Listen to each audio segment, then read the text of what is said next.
നമസ്തേ. ഈ മുഹറത്തിന്റെ ഇടയിൽ മുംബൈയിൽ വലിയ തരത്തിലുള്ള ഒരു ആക്രമണത്തിന് വേണ്ടി ശ്രമം ഉണ്ടായി എന്നുള്ള വാർത്തകളെല്ലാം വന്നിരുന്നു. നമ്മളെ കേരളത്തിലെ മുഖ്യധാരാ മാധ്യമങ്ങളൊന്നും പറഞ്ഞിട്ടില്ലായിരുന്നെങ്കിലും ദേശീയ തലത്തിൽ പല മാധ്യമങ്ങളും ഈ സാധനം വ്യക്തമാക്കിയിട്ടുണ്ടായിരുന്നു. ഫയാസ് പ്രേംജി എന്ന് പറയുന്ന ഒരാളാണ് ഇത് പറഞ്ഞിട്ടുണ്ട്. ഇതിന്റെ സൂത്രധാരൻ എന്നുള്ള വാർത്തകൾ വരുന്നുണ്ട്. അപ്പോൾ ഇദ്ദേഹത്തിന്റെ പശ്ചാത്തലം നോക്കുമ്പോൾ ഇദ്ദേഹം ഇന്ത്യക്കാരനാണെന്ന് പറയുന്നുണ്ട്.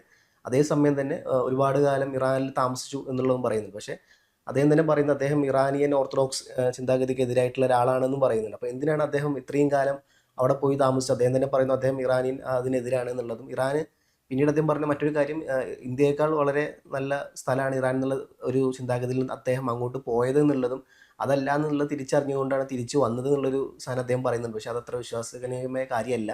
രണ്ടാമത്തെ കാര്യം, ഈ പറഞ്ഞ പോലെ അദ്ദേഹത്തിന് എങ്ങനെയാണ് അവിടെ ഇത്രയും ലോങ് കാലം, ഒരുപാട് കാലം അവിടെ നിൽക്കാൻ പറ്റി എന്നുള്ളത്. കാരണം ഒരു പൗരനില്ലാത്തൊരു വ്യക്തിക്ക് എങ്ങനെയാണ് അവിടെ അത്ര കാലം, ഇപ്പോൾ ഇന്ത്യൻ പൗരനാണ് അദ്ദേഹം പറയുന്നു, പക്ഷെ അദ്ദേഹത്തിന് എങ്ങനെയാണ് ഇറാനിൽ അത്രയും കാലം നിൽക്കാൻ പറ്റി എന്നുള്ള വലിയ ചോദ്യചിഹ്നമുണ്ട്.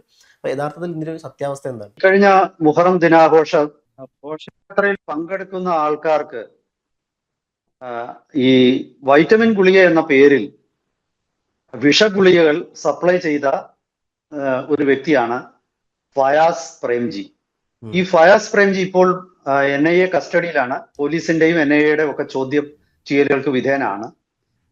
പക്ഷെ അയാൾ ഈ കഴിഞ്ഞ ദിവസം അയാളെക്കുറിച്ച് ദേശീയ മാധ്യമങ്ങളിൽ വാർത്തകൾ പ്രത്യക്ഷപ്പെട്ടിരുന്നു. അയാളുടെ പശ്ചാത്തലം, അയാളുടെ ഈ കഴിഞ്ഞ കാലഘട്ടത്തിലെ അയാളുടെ പ്രവർത്തന രീതികള്, അയാൾ പിന്തുടരുന്ന ഒരു ഐഡിയോളജി, ഇതെല്ലാം കൂട്ടിച്ചേർത്ത് വായിക്കുമ്പോൾ തീർത്തും പരസ്പര വിരുദ്ധമായിട്ടുള്ള ഒരു ഇൻഫർമേഷനാണ് അല്ലെങ്കിൽ നമുക്ക് കിട്ടുന്നത്, വാർത്തകളാണ് പുറത്തു വന്നിരിക്കുന്നത്. ഇയാള് ഷിയ വിഭാഗത്തിലെ ഓർത്തഡോക്സിക്കെതിരെ, യാഥാസ്ഥിതികത്വത്തിനെതിരെ പോരാടി, വളരെ ചെറുപ്പകാലം തൊട്ട് പോരാടിയ ആളാണ്. ഇയാള് നല്ലൊരു ബിസിനസ്സുകാരനാണ്. അതായത് പൂനെയിലെ ഇയാൾക്ക് പെയിന്റ് ഫാക്ടറിയും, നല്ല ധനികനായ ഒരു വ്യക്തിയാണ്. ഇദ്ദേഹത്തിന്റെ അമ്മയും സഹോദരിയും ഇറാനിലാണ് വർഷങ്ങളായിട്ട് ജീവിക്കുന്നത്. ഇദ്ദേഹവും ഇറാനിൽ ജീവിച്ചു. ഇദ്ദേഹം 2019 ഇസ്ലാം മതം അദ്ദേഹം ഉപേക്ഷിച്ചു എന്നാണ് അദ്ദേഹം പറയുന്നത്. പിന്നീട് അദ്ദേഹം ഈ എത്തിയിസ്റ്റ് ആയിട്ട്, അതായത് നിരീശ്വരവാദിയായിട്ടാണ് പിന്നീട് ജീവിച്ചത്. ഇസ്ലാമിലെ യാഥാസ്ഥിതികത്വത്തിനെതിരെ നിരന്തരമായിട്ട് പോരടിക്കുകയായിരുന്നു എന്നൊക്കെ അദ്ദേഹം ഒരു ഭാഗത്ത് പറയുമ്പോൾ, മറ്റൊരു ഭാഗത്ത് അദ്ദേഹം പറയുന്നത് ഇസ്ലാം മതം ഉപേക്ഷിച്ച ഉടൻ തന്നെ അദ്ദേഹം ഇറാനിലേക്ക് കുടിയേറിയെന്നാണ്. ഇറാനിൽ ചെന്നാല് ഇന്ത്യയെക്കാളും ഭേദമായിരിക്കും എന്ന് അദ്ദേഹം വിശ്വസിച്ചു. അത് എനിക്കൊട്ടും ഉൾക്കൊള്ളാൻ പറ്റാത്ത ഒരു വാദഗതിയാണ്. കാരണം ഇന്ത്യയിലെ ഷിയാക്കളുടെ ഇടയിലെ യാഥാസ്ഥിതികരോട് മല്ലടിച്ച് നിൽക്കാൻ പറ്റാതിരിക്കുന്ന ഒരാൾക്ക് എങ്ങനെ, ഇറാനിലെ ഭരണകൂടം തന്നെ ഷിയ ഭരണകൂടമാണ്. ആ ഭരണകൂടത്തിലെ അവിടുത്തെ ഷിയ വിഭാഗത്തിന്റെ ആത്മീയ നേതാവായ ഖമനൈ, ആ കാലഘട്ടത്തിൽ ഇദ്ദേഹം കുടിയേറിയ കാലത്ത് അയത്തുള്ള അലി ഖമനൈ ആയിരുന്നു പരമോന്നത നേതാവ്. ആ പരമോന്നത നേതാവായ അയത്തുള്ള അലി ഖമനൈ വർഷങ്ങളായിട്ട് അവിടെ പുരോഗമന ചിന്താഗതിക്കാരെ അടിച്ചമർത്തുന്ന ഒരു സമൂഹമാണ് ഇറാൻ. ഇവിടുന്ന് രക്ഷപ്പെട്ട് അവിടെ പോയിട്ട് ഇതിനേക്കാൾ മെച്ചപ്പെട്ട ഒരു ഷിയ സമൂഹം നിലനിൽക്കുന്നു എന്ന് അദ്ദേഹം തെറ്റിദ്ധരിക്കാൻ ഇടയില്ല. കാരണം അദ്ദേഹം പത്രം വായിക്കുന്ന ആള്, മാധ്യമങ്ങൾ വായിക്കുന്ന ആള്, സോഷ്യൽ മീഡിയയിൽ വളരെ ആക്റ്റീവ് ആയിട്ടുള്ള ആള്, ഇങ്ങനെ ഒരു വ്യക്തി. അപ്പോ പിന്നീട് നമുക്കതൊന്നും അദ്ദേഹം പറയുന്നത് ഉൾക്കൊള്ളാൻ പറ്റുന്നില്ല എന്നാണ് എനിക്ക് തോന്നുന്നത്. ഞാൻ ഇവിടെ കാണുന്നത് 2-3 സാധ്യതകളാണ്. ഒന്നുകിൽ ഇദ്ദേഹം അമേരിക്കൻ ചാരനാണ്, അതല്ലെങ്കിൽ അദ്ദേഹം ഇറാനിയൻ ചാരനാണ്. ഇനി ഒന്നും അല്ലെങ്കിൽ നമുക്ക് ഒരു വൈൽഡ് ഗസ് എടുക്കാം, അദ്ദേഹം മൊസാദിന്റെ ചാരനാണ്. ഇതിൽ ഏതിനാണ് സാധ്യത? ഈ 3 സാധ്യതകളാണ് ഞാൻ പറഞ്ഞത്. അദ്ദേഹം എന്തായാലും ഒരു സാധാരണ ജീവിതം നയിക്കുന്ന വ്യക്തിയല്ല. അദ്ദേഹം തീവ്രവാദ ഗ്രൂപ്പുകളിലെ ആളായിരുന്നു, അത് നമുക്ക് അറിഞ്ഞുകൂടാ. കാരണം ഇനി തീവ്രവാദ ഗ്രൂപ്പുകൾക്ക് വേണ്ടി പ്രവർത്തിക്കാൻ വേണ്ടിയിട്ട് അദ്ദേഹം പുരോഗമനവാദിയായിട്ട് അഭിനയിച്ചതാണോ? അങ്ങനെ സംശയമുണ്ട്. ഇവിടെ വല്ലാത്ത ഒരു പ്രഹേളികയായിട്ട് ഈ ഫയസ് നിലനിൽക്കുന്നത്. ഫയസിന് യഥാർത്ഥത്തിൽ നല്ല സാമ്പത്തിക ബാക്ക്ഗ്രൗണ്ട് ഉണ്ട്. അദ്ദേഹം ഒരു വർഷത്തിൽ 19 തവണ, കഴിഞ്ഞ വർഷം ഇന്ത്യയിൽ തിരിച്ചെത്തിയതിനു ശേഷവും 19 തവണ ഇറാനിലേക്ക് പോയിട്ടുണ്ട്. 19 തവണ വിമാനയാത്ര നടത്തണമെങ്കിൽ തന്നെ നല്ലൊരു തുക ചെലവാകും. സാധാരണ ഒരാൾക്ക് ഒരു വിദേശ രാജ്യത്തോട്ട് എന്തായാലും ശരി, എൻ്റെ ഒരു വിലയിരുത്തലിൽ ഇറാനിലേക്ക് പോകണമെങ്കിൽ, സാധാരണ നമ്മൾ ഗൾഫിലേക്ക് പോകണമെങ്കിൽ ഒരു ഫുഡൊക്കെ തരുന്ന ഫ്ലൈറ്റുകളിൽ, അതായത് ഫുൾ സർവീസ് ഫ്ലൈറ്റുകൾ എന്ന് പറയുന്ന ഫ്ലൈറ്റുകളിൽ ഇക്കണോമി ക്ലാസ്സിൽ പോകണമെങ്കിൽ പോലും ഇന്ത്യയുടെ ഏറ്റവും അടുത്ത് കിടക്കുന്ന ഒമാനിൽ മസ്കറ്റിൽ ഞാൻ ജോലി ചെയ്യുമ്പോൾ ആ കാലഘട്ടത്തിൽ ഏറ്റവും ചിലപ്പോൾ വില കുറയുന്ന സീസണുകളിൽ ഒരു 7,000 രൂപയൊക്കെ 6,000 ഒക്കെ ആയിട്ട് വരാം. പക്ഷെ എങ്കിലും ശരാശരി നമ്മൾ നോക്കുമ്പോൾ 10,000 വൺ വേ ട്രിപ്പ്. 10 അടുപ്പിച്ച് വരും എപ്പോഴും. അപ്പോ ആ ഒരു 5 വർഷം മുമ്പ് എന്തായാലും ഇറാനിലോട്ട് അതിൽ കുറവ് ആകുമെന്ന് ഞാൻ കരുതുന്നില്ല. കാരണം ഒന്നാമത് ഫ്ലൈറ്റുകൾ കുറവാണ്, പലതും കണക്ഷൻ ഫ്ലൈറ്റ് കയറി വേണമായിരിക്കാം പോകേണ്ടത്. ടെഹ്റാനിലോട്ട് ഡൽഹിയിൽ നിന്നോ മറ്റോ ഡയറക്റ്റ് ഫ്ലൈറ്റ് ഉണ്ടോ എന്ന് എനിക്ക് അറിഞ്ഞുകൂടാ. എന്നിരുന്നാലും 2 ടൂ വേ ഒരു 20,000 രൂപയെങ്കിലും ചെലവാകുമെന്നാണ് ഞാൻ കരുതുന്നത്. അങ്ങനെ ഒരു ഈ 19 തവണ ഒരു വർഷം പോകുക എന്ന് പറഞ്ഞാൽ എത്രായിരം രൂപ അദ്ദേഹം ചെലവാക്കി കാണും. അപ്പോൾ സാമ്പത്തിക ഭദ്രതയില്ലാത്ത ഒരാൾക്ക് അങ്ങനെ പോകാൻ പറ്റില്ല. അപ്പം ഇദ്ദേഹം ആകെ ദുരൂഹതകൾ നിറഞ്ഞ ഒരു കഥാപാത്രമായിട്ടാണ് എനിക്ക് തോന്നുന്നത്. ഇദ്ദേഹം എന്തിനാണ് മുഹറം ഘോഷയാത്രയിലെ ഈ വിഷം കൊടുത്ത ആൾക്കാരെ കൊല്ലാൻ ശ്രമിച്ചത്? അത് അദ്ദേഹം പറയുന്ന ഒരു യുക്തി, നമുക്ക് ഇദ്ദേഹത്തിന്റെ ജീവിതം ഒന്ന് പരിശോധിക്കാം. ഇദ്ദേഹം പറയുന്നത് ഇദ്ദേഹം സമ്പന്നമായ ഒരു കുടുംബത്തിലാണ് ജനിച്ചത്. ഇദ്ദേഹത്തിന്റെ പിതാവിനും പെയിന്റ് കച്ചവടമായിരുന്നു. ഇദ്ദേഹം ഖോജ എന്ന ഒരു വിഭാഗത്തിൽപ്പെടുന്ന വ്യക്തിയാണ്. ഇസ്ലാം മതത്തിലെ ഖോജ വിഭാഗത്തിലാണ് അദ്ദേഹം. അത് ഗുജറാത്തികളാണ്. അവർ ബേസിക്കലി കച്ചികളാണ്. കച്ച് എന്ന് പറയുന്ന പ്രദേശത്തു നിന്ന് വരുന്നവരാണ്. കച്ചികൾക്ക് പഴയ കാലം തൊട്ട് തന്നെ അവർക്ക് ഇറാനിയൻ ബന്ധമുള്ളവരാണ്. അവരെ കാഴ്ചയിൽ പോലും നമുക്കത് തിരിച്ചറിയാൻ പറ്റും, കച്ചികൾ. അപ്പൊ കച്ചി വിഭാഗത്തിൽപ്പെടുന്ന ആളാണ്. കച്ചവടക്കാരാണ്. ഗുജറാത്തികൾ പൊതുവെ കച്ചവടക്കാരാണ്. കച്ചികളും അതുപോലെ തന്നെയുള്ള ഒരു ജനവിഭാഗമാണ്. പഴയ കാലത്ത് കേരളത്തിലെ ആലപ്പുഴ നഗരത്തിൽ, ആലപ്പുഴ പണ്ട് വലിയൊരു തുറമുഖ നഗരമായിരുന്നു. ആ കാലഘട്ടത്തിൽ പാർസികൾ ഉണ്ടായിരുന്നു. അവരോടൊപ്പം തന്നെ കച്ചി മേമന്മാരും ഉണ്ടായിരുന്നു. ആ മേമൻ വിഭാഗത്തിൽപ്പെടുന്ന പണ്ടൊരു ദാവൂദ് ഇബ്രാഹിമിന്റെ കൂട്ടത്തിൽ ഒരാളുണ്ടായിരുന്നല്ലോ, ഒരു മേമൻ ഉണ്ടായിരുന്നു. അപ്പോ മേമൻ വിഭാഗത്തിൽപ്പെടുന്ന ഒരാളാണ് അദ്ദേഹം, കച്ചി മേമനാണ്. ആ ബിസിനസ്സുകാരനായ ഇദ്ദേഹത്തിന്റെ അമ്മയുടെ കുടുംബം, അദ്ദേഹം പറയുന്നത് അദ്ദേഹത്തിന്റെ അമ്മ വഴിക്കുള്ള കുടുംബം പരമ്പരാഗതമായിട്ട് ഈ മതപൗരോഹിത്യത്തിനെതിരെ സംസാരിച്ചിരുന്ന ഒരു കുടുംബമാണ്. അത്യാവശ്യം ധനമുള്ളത് കൊണ്ട് അവർക്ക് പിടിച്ചു നിൽക്കാൻ ആയിരിക്കാം. എന്തായാലും അവര് മതപൗരോഹിത്യത്തിന് എതിരെ സംസാരിച്ചിരുന്നവരാണ്. അവര് കച്ചിൽ നിന്നും ഗുജറാത്തിൽ നിന്നും പിന്നീട് ബിസിനസ് ആവശ്യാർത്ഥം പൂനെയിലേക്ക് കുടിയേറി അവിടെ ബിസിനസ് സ്ഥാപിച്ചു. അദ്ദേഹത്തിന് അവിടെ പെയിന്റ് ഫാക്ടറി ഉണ്ട്, പെയിന്റ് ഉൽപാദന ഫാക്ടറി ഉണ്ട്.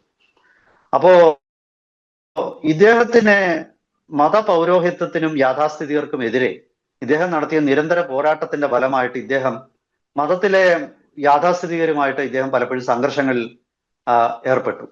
ഇതിനെ തുടർന്ന് ഇദ്ദേഹത്തിന്റെ കടകൾക്ക് നേരെ അവര് ആക്രമണം നടത്തി, കല്ലേറുമൊക്കെ നടന്നിട്ടുണ്ട്.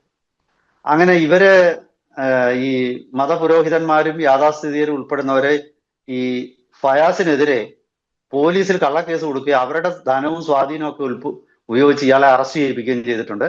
ഇയാളും ഒട്ടും മോശമല്ല. ഇയാള് തിരിച്ച് ഫൈറ്റ് ചെയ്യും. ഇയാള് തിരിച്ച് ജാമ്യം എടുത്ത് ജയിലിൽ നിന്ന് ഇറങ്ങി പിന്നെയും പഴയ രീതിയിൽ പോരാട്ടം തുടങ്ങി. അങ്ങനെ കുറച്ച് വർഷങ്ങളായിട്ട് ആ പോരാട്ടം നടന്നുകൊണ്ടിരിക്കുകയാണ്. ഇതിനിടയ്ക്ക് 2019 ഇദ്ദേഹം ഇസ്ലാം വിശ്വാസം ഉപേക്ഷിച്ചതായിട്ട് അദ്ദേഹം പ്രഖ്യാപിക്കുന്നു സോഷ്യൽ മീഡിയയിലൂടെ. പിന്നീട് അദ്ദേഹം അതിന് ഒരുപാട് വീഡിയോ ചാനലുകളിലും യൂട്യൂബ് ചാനലുകളിലും ബ്ലോഗുകളിലുമൊക്കെ അദ്ദേഹം ഈ ഷിയ വിഭാഗത്തിലെ ഓർത്തഡോക്സിക്കെതിരെ, അതായത് യാഥാസ്ഥിതിക വിഭാഗത്തിനെതിരെ അദ്ദേഹം പോരാട്ടം നടത്തി. അദ്ദേഹം അവിശ്വാസിയായി, അദ്ദേഹം ഒരു എക്സ് മുസ്ലിമായി. അങ്ങനെയൊക്കെയുള്ള ഒരു നിലപാട് അദ്ദേഹം സ്വീകരിക്കുന്നു. അങ്ങനെ സ്വീകരിച്ച ഇദ്ദേഹം എന്തിന് ഈ സാധാരണ ഒരു മുഹറം ഘോഷയാത്രയിൽ പങ്കെടുത്ത സാധാരണക്കാരായ ആൾക്കാരെ വിഷം കൊടുത്ത് കൊല്ലാൻ എന്തിന് ഇദ്ദേഹം ശ്രമിച്ചു? ഒരു പുരോഗമന ചിന്താഗതിക്കാരനായ ഒരു വ്യക്തിക്ക് ചേർന്നതാണോ? അദ്ദേഹം യഥാർത്ഥത്തിൽ യാഥാസ്ഥിതികത്വത്തിനെതിരെയുള്ള പോരാട്ടം സാമാന്യ ജനങ്ങൾക്ക് വിഷം കൊടുത്തിട്ടാണോ ആ പോരാട്ടം നടത്തേണ്ടത്? ഇങ്ങനെ ഒരുപാട് ചോദ്യങ്ങൾ അവിടെ വരുന്നുണ്ട്. ഇനി ഇത്തരം പോരാട്ടം നടത്തുന്ന ആൾക്കാരെ ഡിസ്ക്രെഡിറ്റ് ചെയ്യാൻ വേണ്ടിയിട്ടാണ് ഇദ്ദേഹത്തെ ഏതെങ്കിലും തീവ്രവാദ വിഭാഗങ്ങൾ ഉപയോഗിക്കുകയായിരുന്നു. അതായത് എക്സ് മുസ്ലിം അല്ലെങ്കിൽ എത്തീസ്റ്റുകൾ എന്നൊക്കെ പറയുന്ന വിഭാഗത്തെ അവരെ ഡിസ്ക്രെഡിറ്റ് ചെയ്യാനായിട്ട് അവരിൽ ഒരാളായിട്ട് ഇയാളെ മാറ്റിയെടുക്കുകയും പിന്നീട് ഇയാളെ കൊണ്ട് ഒരു മുഹറം ഘോഷയാത്രയിൽ പങ്കെടുക്കുന്ന ആൾക്കാർക്ക് മുഴുവൻ വിഷഗുളികകൾ കൊടുത്തിട്ട് ഇദ്ദേഹം പിന്നെ 40,000-ഓളം ഗുളികകൾ തയ്യാറാക്കി വെച്ചു എന്നാണ് പറയുന്നത്. എലിവിഷം ചേർത്തിട്ട്, എലിവിഷം നിറച്ച സിങ്ക് ഫോസ്ഫേറ്റ് ആ വിഷം നിറച്ച 40,000 ഗുളിക തയ്യാറാക്കി 15,000 ഗുളികയാണ് ഈ കഴിഞ്ഞ മുഹറം ദിവസത്തിൽ മുംബൈയിൽ ഇയാൾ വിതരണം നടത്താനായിട്ട് ഉദ്ദേശിച്ചത്. പക്ഷേ ഭാഗ്യത്തിനാണ് ഈ ഘോഷയാത്രയിൽ പങ്കെടുത്ത ആൾക്കാർ രക്ഷപ്പെടുന്നത്. അവർ രക്ഷപ്പെട്ട എങ്ങനെയാണെന്ന് വെച്ചാൽ ഇത് ചില ആൾക്കാർ ഇത് കിട്ടിയ പാടെ അങ്ങ് വിഴുങ്ങിയതിനെ തുടർന്ന് അവർക്ക് വയറിൽ വലിയ അസ്വസ്ഥതയുണ്ടായി. അങ്ങനെ ഛർദിലും ഒക്കെ ഉണ്ടായതിനെ തുടർന്ന് പെട്ടെന്ന് ചില ആൾക്കാർ ഛർദിച്ചു. ഇദ്ദേഹം ഒരു 100-ൽ താഴെ ഗുളികകൾ മാത്രമേ ആ സമയത്ത് വിതരണം ചെയ്തിട്ടുള്ളൂ. ഉടൻ തന്നെ ഇത് മുഹറം ഘോഷയാത്രയിലെ ചില വോളണ്ടിയർമാർ പോലീസിനെ അറിയിക്കുകയും പോലീസ് പബ്ലിക് അനൗൺസ്മെന്റ് നടത്തി ഇത്തരം ഗുളികകൾ ആരും കഴിക്കരുത് എന്നുള്ള അനൗൺസ്മെന്റ് വ്യാപകമായിട്ട് വന്നു. ഒരു നിമിഷം കൊണ്ട് ഈ അനൗൺസ്മെന്റ് കാട്ടുതീ പോലെ പടർന്നു. അങ്ങനെ ആൾക്കാർ കിട്ടിയ ഗുളികയൊക്കെ കളഞ്ഞു. അത് കാരണമാണ് യഥാർത്ഥത്തിൽ ആ ഘോഷയാത്രയിൽ ഒരു കൂട്ടമരണം ഉണ്ടാകാത്തത്. പക്ഷെ ഇവിടെ ഒരു ചെറിയ സംശയം തോന്നുന്നുണ്ട്. അതായത് ഈ സിങ്ക് ഫോസ്ഫേറ്റ് ആണെന്ന് തോന്നുന്നു എലിവിഷൻ. ഈ എലിവിഷൻ കഴിച്ചാൽ ഉടനെ മനുഷ്യൻ മരിക്കുമെന്ന് എനിക്ക് തോന്നുന്നില്ല. അത് കുറച്ച് സമയമെടുക്കും. അങ്ങനെ സമയമെടുക്കുമ്പോൾ സ്വാഭാവികമായിട്ട് ഇവരെ സിങ്ക് ഫോസ്ഫൈഡ് ആണ്. അപ്പോ ഇങ്ങനെ ഒരു ടൈം അവർക്ക് ലഭിക്കും. ആ ടൈമിനുള്ളിൽ അവർ ഹോസ്പിറ്റലിൽ ചെന്നാൽ അവർക്ക് തീർച്ചയായിട്ടും രക്ഷപ്പെടാം. കാരണം വയറ് വൃത്തിയാക്കിയിട്ട് കഴുകിയിട്ട് ഡോക്ടർമാർ ഇവരെ രക്ഷപ്പെടുത്തും. അപ്പോ ഇയാൾക്ക് ഒരു തന്ത്രപരമായ പിഴവ് പറ്റി. ഇയാള് കൊടുത്ത വിഷം അത്ര മാരകമല്ലായിരുന്നു. അയാൾ ഉദ്ദേശിച്ചതുപോലെ അത് പെട്ടെന്ന് പ്രവർത്തിച്ചില്ല. അത് ഒരു ഭാഗത്ത്. അപ്പോ നമുക്കിതിന് വീണ്ടും ഇയാളുടെ ആ ഒരു പ്രവൃത്തിയിലൂടെ അപ്പോഴാണ് പെട്ടെന്ന് തന്നെ പോലീസ് ഇയാളെ ട്രാക്ക് ചെയ്യുന്നതും ഇയാളെ അറസ്റ്റ് ചെയ്യുന്നതും ഒക്കെ. ഇയാള് മുമ്പ് ഉദ്ദേശിച്ചിരുന്നത് ഈ 15,000 ഗുളികകൾ മറ്റാൾക്കാരുടെ സഹായത്തോടു കൂടി പല പോയിന്റിൽ വിതരണം ചെയ്യാമെന്നായിരുന്നു. പക്ഷെ അതിന് തയ്യാറായിട്ട് വേറെ ആൾക്കാർ വന്നില്ല.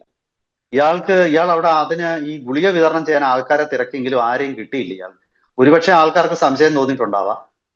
എന്തായാലും ചില ആൾക്കാർ ഈ ഘോഷയാത്രയിൽ വെച്ചാൽ ഈ ഗുളിക വാങ്ങിച്ചില്ല. കാരണം ചിലർക്കൊക്കെ സ്ത്രീകൾക്കൊക്കെ സംശയം തോന്നി. അങ്ങനെ ഒരു ഗുളിക ഒരാൾ വിതരണം ചെയ്യുന്നത് ചരിത്രത്തിൽ ആദ്യമാണ്.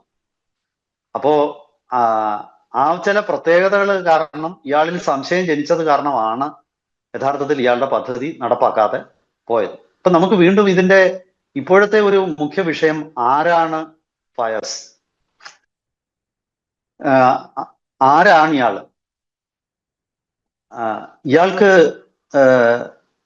ഇയാളുടെ പിന്നിൽ മറ്റേതെങ്കിലും തീവ്രവാദ സംഘടനകളോ ചാര സംഘടനകളോ മറ്റോ ഉണ്ടോ? അപ്പൊ ഞാൻ ആദ്യം പറഞ്ഞ സാധ്യതകളിലേക്ക് ഞാനൊന്ന് ഓടിച്ചു നോക്കുകയാണ്. അതായത് ഇയാൾ ആരുടെയെങ്കിലും ചാരനാണ്. ഇപ്പോ ഇന്ത്യയിലെ ഈ സംഭവം നടക്കുന്നത് ഇന്ത്യയിലാണ്. സ്വാഭാവികമായിട്ടും അതൊരു വലിയ ഒരു സംഘർഷത്തിലേക്ക് നീങ്ങും. കാരണം ഒരു മതഘോഷയാത്രയിൽ വിഷഗുളികകൾ വിതരണം ചെയ്ത് അപ്പൊ സ്വാഭാവികമായിട്ടും അത് ഹിന്ദു മുസ്ലിം സംഘർഷമായിട്ടായിരിക്കും മാറാൻ പോകുന്നത്. അങ്ങനെ ഒരു സംഘർഷം, ഒരു കലാപം മുംബൈയിൽ വീണ്ടും സൃഷ്ടിക്കാനായിട്ട് ശ്രമിച്ചതാണോ? അങ്ങനെ ശ്രമിച്ചതാണെങ്കിൽ ആരാണ്? കാരണം പുരോഗമനവാദി എന്ന് സ്വയം അവകാശപ്പെടുന്ന ഇയാൾക്ക് ഇങ്ങനെ ഒരു ഘോഷയാത്രയിൽ അയാൾ വിഷഗുളിക കൊടുത്താൽ ഉണ്ടാകാവുന്ന പ്രത്യാഘാതങ്ങളെ കുറിച്ച് നല്ലവണ്ണം ബോധ്യമുണ്ട്. അയാൾ അത്ര നിസ്സാരക്കാരനല്ല. അയാൾ സോഷ്യൽ മീഡിയയിലും പൊതുരംഗത്തും ഒക്കെ പ്രഭാഷണം നടത്തുകയും അവിടെ ഒരു ഗ്രൂപ്പ് ഉണ്ടാക്കി മതത്തിന്റെ യാഥാസ്ഥിതികത്വത്തിനെതിരെ പോരാടിയ ഒരു വ്യക്തിക്ക് ഒരു മതഘോഷയാത്രയിൽ താൻ കുറച്ച് വിഷഗുളിക കൊണ്ട് കൊടുത്താൽ അത് വർഗീയ കലാപമായിട്ട് മാറില്ല എന്ന് അയാൾ ചിന്തിച്ചിരിക്കില്ല. അത്ര ലളിതമായ ചിന്തയാണ് അയാളുടെ ഒന്നും വിശ്വസിക്കാൻ നമുക്ക് പറ്റുന്നില്ല. അപ്പൊ സ്വാഭാവികമായിട്ടും ഈ സംശയത്തിന്റെ മുന നീളുന്നത് ഇയാളുടെ പിറകിൽ ആരോ ഉണ്ട്. അതാരാണ് എന്നുള്ളതാണ്. എനിക്ക് ഒരിക്കലും ഈ വ്യക്തി ഫയാസ് ഒരിക്കലും സ്വയം അത് ചെയ്തു എന്ന് വിശ്വസിക്കാൻ എനിക്ക് കഴിയുന്നില്ല. ഒന്നുകിൽ ഇയാളുടെ പിന്നിൽ അമേരിക്കൻ CIA പോലുള്ള ചാരസംഘടനകൾ ഉണ്ടാവാം. കാരണം ഇന്ത്യയെ അസ്ഥിരപ്പെടുത്തുക എന്നുള്ള ഒരു മുഖ്യ ലക്ഷ്യം അവർക്കുണ്ട്. ഇനി ഇയാൾ വിശ്വാസം ഷിയാകളിൽ നിന്ന് മാറിയിട്ട് ഇയാൾ സുന്നികളിലേക്ക് മാറിയിട്ടുണ്ടോ? അത്തരം ISIS പോലുള്ള തീവ്രവാദ സംഘടനകളുമായിട്ട് ഇയാൾക്ക് ബന്ധമുണ്ടോ? കാരണം ഇയാൾ സന്ദർശിച്ച ഈ 19 തവണ പോയപ്പോഴും ഇയാൾ ഇറാനിൽ പോവുകയും പിന്നീട് അയാൾ ഇറാഖിലേക്ക് കടന്നതായിട്ടും പാസ്പോർട്ടിൽ രേഖപ്പെടുത്തിയിട്ടുണ്ടെന്നാണ്. അതായത് ഏത് രാജ്യത്തോട്ട് ചെല്ലുമ്പോഴും അവിടുത്തെ പിന്നെ വിസ സീൽ ചെയ്യും. അങ്ങനെ ഇയാൾ പലതവണ ഇറാഖിലും പോയിട്ടുണ്ട്. അപ്പം ഇറാഖിൽ അയാൾ ആരെയൊക്കെ കണ്ടിരിക്കുന്നു എന്നുള്ളത് നമുക്ക് ബോധ്യമായി. അപ്പോ അങ്ങനെ ഒരു സംശയം ഇതിന്റെ പിന്നിലുണ്ട്. അതങ്ങനെയാണ്. ഇനി ഇയാള് പിന്നെ CIA ഒന്നും അല്ല, അയാൾ ഇറാന്റെ തന്നെ ചാരനാണ്. ഇറാൻ ഇന്ത്യയിൽ ഒരു പിന്നെ തീവ്രവാദ ശ്രമങ്ങൾ നടത്തിയിട്ടുണ്ടോ എന്നൊരു ചോദ്യമുണ്ട്. ആ ചോദ്യത്തിന് നമുക്ക് പൂർണ്ണമായിട്ടും ഇല്ല എന്ന് മറുപടി പറയാൻ പറ്റത്തില്ല. കാരണം 2012 ഡൽഹിയിലെ ഇസ്രായേൽ എംബസിയുടെ ഡിഫൻസ് അറ്റാഷെ സഞ്ചരിക്കുന്ന കാറില് ഈ ഒരു സ്റ്റിക്കിംഗ് ബോംബ് ഒട്ടിച്ചു വെച്ചു. കാർ ഒരു ട്രാഫിക് ലൈറ്റിൽ റെഡ് ലൈറ്റിൽ കിടക്കുമ്പോൾ ബൈക്കിൽ വന്ന രണ്ടുപേര് കാറിന്റെ ഒരു വശത്ത് ഒരു ബോംബ് സ്റ്റിക്ക് ചെയ്ത് വെച്ചു. പിന്നീട് പോലീസ് പെട്ടെന്ന് പ്രത്യേകിച്ച് ഡിഫൻസ് അറ്റാഷയുടെ ഒക്കെ പോലീസ് സംരക്ഷണം ഉണ്ടായിരുന്നു. പോലീസ് ഇത് പെട്ടെന്ന് കണ്ട് അവർക്ക് ബൈക്കുകാരനെ പിടിക്കാൻ പറ്റിയില്ല. അതിനു മുമ്പ് തന്നെ അയാൾ രക്ഷപ്പെട്ടു അവിടുത്തെ ഡൽഹിയിലെ ട്രാഫിക് തിരക്കിൽ. പക്ഷെ കാറ് ഇവർ പെട്ടെന്ന് സൈഡിലേക്ക് മാറ്റി അതിനുള്ളിൽ ആൾക്കാരെ ഒഴിപ്പിച്ചു. നിമിഷങ്ങൾക്കുള്ളിൽ കാറിന് സ്ഫോടനം ഉണ്ടായി. പക്ഷെ അവിടെ പിന്നെ ഡിഫൻസ് അറ്റാഷയുടെ ഭാഗ്യത്തിന് അന്നത്തെ ദിവസം അയാൾ ആ കാറിലില്ലായിരുന്നു. അയാളുടെ ഭാര്യ ഉണ്ടായിരുന്നു. അവർക്ക് ചെറിയ പരിക്ക് പറ്റിയതേ ഉള്ളൂ. അതുപോലെ 2023 ബോംബെയിലെ ജൂയിഷ് സെന്റർ പിന്നെ തീവ്രവാദ ആക്രമണം നടത്താനായിട്ട് പദ്ധതി ഇട്ടിരുന്നു. പക്ഷെ ആ പദ്ധതി മുംബൈ പോലീസ് പരാജയപ്പെടുത്തിയിരുന്നു. അപ്പോൾ ഇറാൻ തീർത്തും ഇന്ത്യയിൽ തീവ്രവാദ ശ്രമം നടത്താതെ ഒന്നും ഇരുന്നിട്ടില്ല. ഇറാനിലെ സംഘടനകൾ തന്നെ ആയിരുന്നു അതിന്റെ പിന്നില്. അത് ട്രാക്ക് ചെയ്തിട്ടുണ്ട്. പക്ഷെ ഇറാൻ സർക്കാർ അവർക്ക് ഇതിൽ പങ്കൊന്നുമില്ല എന്നുള്ളത് ഇന്ത്യ ഗവൺമെന്റിനെ ബോധ്യപ്പെടുത്തി. അവർക്ക് പങ്കില്ല എന്നതിനാണ് ഗവൺമെന്റ് ഓഫ് ഇന്ത്യ വിശ്വസിക്കുന്നത്. അവിടെയുള്ള ചില സംഘടനകളുടെ ശ്രമമായിരുന്നു. അപ്പൊ അങ്ങനെയുള്ള ഏതെങ്കിലും സംഘടനകളുമായിട്ട് ഇയാൾക്ക് ബന്ധമുണ്ടോ എന്നുള്ളതും സംശയിക്കണം. ഇനി ഇതൊന്നുമല്ലാതെ മറ്റൊരു സംശയം വരാം. ഇസ്രായേലിന്റെ ചാരസംഘടനയായ മൊസാദയാണോ ഇന്ത്യയിലെ പിന്നെ ഇറാൻ അനുകൂലികളായ ഷിയാക്കൾക്ക് എതിരെ ആക്രമണം നടത്തിയത് എന്നൊരു ചോദ്യം വരാം. പക്ഷെ അതിന് വലിയ സാധ്യതയില്ല എന്നാണ് ഞാൻ ചിന്തിക്കുന്നത്. കാരണം സുഹൃത്ത് രാഷ്ട്രമായ ഇന്ത്യയിലെ അങ്ങനെ ഒരു ഭീകരാക്രമണം ഇസ്രായേൽ സംഘടിപ്പിച്ചാൽ അതോടുകൂടി ഇസ്രായേലിന് വലിയ തിരിച്ചടി ഇന്ത്യയിൽ ഉണ്ടാകും. ഇസ്രായേൽ ഇന്ത്യ ബന്ധങ്ങൾ ഒരു കാരണവശാലും നഷ്ടപ്പെടാൻ ഇസ്രായേൽ ആഗ്രഹിക്കുന്നില്ല. ഇന്ത്യയും തൽക്കാലം ആഗ്രഹിക്കുന്നില്ല. സ്വാഭാവികമായിട്ടും ആ ഒരു സാഹചര്യത്തിൽ അങ്ങനെ ഒരു ശ്രമത്തിന് ഇസ്രായേൽ മുതിരുമെന്ന് ഞാൻ കരുതുന്നില്ല. അപ്പോ ഇതാണ് ഇതിന്റെ സാധ്യതകൾ ഞാൻ കാണുന്നത്. ഇയാള് പറയുന്നത് അയാൾ മാനസികമായിട്ട് അസ്വസ്ഥനായിരുന്നു, അയാളുടെ ഭാര്യയുമായിട്ട് പിണങ്ങി താമസിക്കുകയായിരുന്നു, അതിന്റെ ഒരു ദേഷ്യത്തിലാണ് അയാൾ ചെയ്തതെന്നൊക്കെ പറയുന്നത്. അതൊന്നും മുഖവിലക്കെടുക്കാൻ എനിക്ക് പറ്റുന്നില്ല. കാരണം മാനസികാസ്വാസ്ഥ്യം എന്ന് പറയുന്നത് കോടതിയിൽ ചെല്ലുമ്പോൾ ശിക്ഷ ഇളവ് കിട്ടാനുള്ള ഒരു തന്ത്രമാണ്. അത് ഏത് വക്കീലും ഏത് കൊലപാതകയ്ക്കും പഠിപ്പിച്ചു കൊടുക്കുന്ന ഒരു തന്ത്രമാണ്. നിങ്ങൾ മനോരോഗിയാണെന്ന് വരുത്തി തീർക്കുക എന്നുള്ളത്. അപ്പോ ഇതാണ് ഇതിനകത്തിലെ വസ്തുതകൾ. എന്തായാലും ശരി, വളരെ ദുരൂഹമായ അല്ലെങ്കിൽ നിഗൂഢമായ ഒരു വ്യക്തിത്വമാണ് ഈ മനുഷ്യൻ ഫയാസ് പ്രേംജി. ഫയാസ് പ്രേംജിയുടെ പിന്നിൽ ആരോ ഉണ്ട് എന്നുള്ളത് ഞാൻ ഈ പറഞ്ഞ വസ്തുതകളിൽ നിന്നും നമുക്ക് ഒരു സാമാന്യ യുക്തിയിൽ തെളിഞ്ഞു വരുന്നത് ആരോ ഇയാളുടെ പിന്നിലുണ്ടെന്നാണ്. ആരാണ് ഇയാളുടെ പിന്നിൽ എന്നുള്ളത് വരും ദിവസങ്ങളിൽ പോലീസിനും അതുപോലെ നമ്മുടെ സെക്യൂരിറ്റി റോയ് ഉൾപ്പെടെയുള്ള സെക്യൂരിറ്റി ഏജൻസികൾക്കും കണ്ടുപിടിക്കാൻ പറ്റും എന്നാണ് എനിക്ക് തോന്നുന്നത്. എന്തായാലും ശരി, ഭാഗ്യത്തിന് ബോംബെയിൽ നടന്ന ആ ഘോഷയാത്രയിൽ അപകടമൊന്നും ഉണ്ടാകാതെ ജനങ്ങളെ രക്ഷിക്കാൻ പറ്റിയെന്നുള്ളത് തീർച്ചയായിട്ടും ആ വേഗത്തിൽ ഇടപെടൽ നടത്തിയ മുംബൈ പോലീസും അതുപോലെ തന്നെ മുഹറം ഘോഷയാത്രയിലെ വോളണ്ടിയർമാരും ഇതിൽ സംശയം പ്രകടിപ്പിച്ച പങ്കെടുത്ത സാധാരണക്കാരുടെയും ഒരു ബുദ്ധിക്ക് നമുക്ക് ഒരു അഭിനന്ദനം അർപ്പിക്കാം. എന്തായാലും ശരി, ഇത്തരം ആൾക്കാര് സമൂഹത്തിന്റെ പല ഭാഗത്തും ഒളിഞ്ഞിരിക്കുന്നു എന്നുള്ളത് ഭീതിജനകമായിട്ടുള്ള ഒരു സത്യമാണ്. കാരണം എവിടെ നിന്നാണ് ഇത്തരം ഒരു ആക്രമണം വരുന്നത് എന്ന് നമുക്ക് ഇപ്പോൾ പറയാൻ പറ്റുന്നില്ല. എന്തായാലും ശരി, ഇത്തരം സംഭവങ്ങൾ ഭാവിയിൽ ആവർത്തിക്കാതിരിക്കട്ടെ എന്ന് നമുക്ക് പ്രതീക്ഷിക്കാം. കൂടുതൽ വിവരങ്ങൾ ഇത് സംബന്ധിച്ച് ലഭിക്കുന്ന മുറയ്ക്ക് വിശകലനങ്ങളുമായിട്ട് വീണ്ടും പ്രേക്ഷകരുടെ മുന്നിലേക്ക് നമുക്ക് എത്താം. എല്ലാവർക്കും ഒരിക്കൽ കൂടി നമസ്കാരം.